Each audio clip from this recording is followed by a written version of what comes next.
من ساعة ما مسكتنا والبلد حال البلد وقف، حال البلد وقف. أنا راجل بقول الكلام ده بكل ثقة، اللي قال على قلبي على لساني. حرام، الله ينتقم منك. حزب الله ونعم الوكيل، حزب الله ونعم الوكيل. وأنا بحاسبن عليك لحد يوم القيامة. حرام عليك، اخواتي ياكلوا منين؟ انا مش لاقي شغل، مش لاقي شغل، وعندي 4 اخوات بنات و6 صبيان، ومن ضمنهم 3 معوقين، وانا كبير الاخوات، انا كبير اخواتي كلهم، وبدور على شغل مش لاقي. بطلع الم كنز وبطلع الم خرده من الارض وبلم وبشحت، ورب ظروفي تعبانه، ظروفي تعبانه. يعني انا هعمل ايه؟ لو سرقت هتحبسوني، لو عملت حاجه غلط هتحبسوني. طب اعمل ايه؟ انا عايز، انا فهموني، عندكم حل انا امشي عليه؟ مفيش.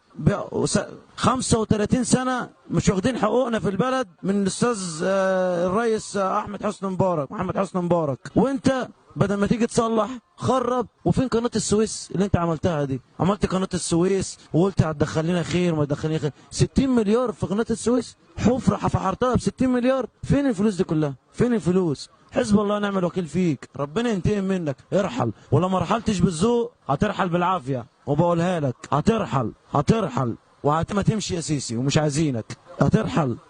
ما انت عندك ايه؟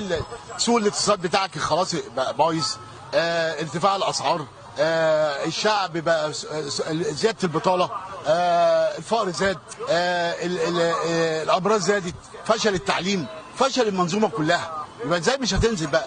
يعني حتى انزل قول لا يا اخي، عبر عن رايك، قول انا مش عاجبني الوضع ده. انا ما بقولكش انزل احرق، انزل قول لا يا جماعه، يا جماعه خلاص احنا بنموت، انقذونا من هذا الوباء. احنا عاوزين ننزل نقول كده، انقذونا من الوباء اللي احنا فيه.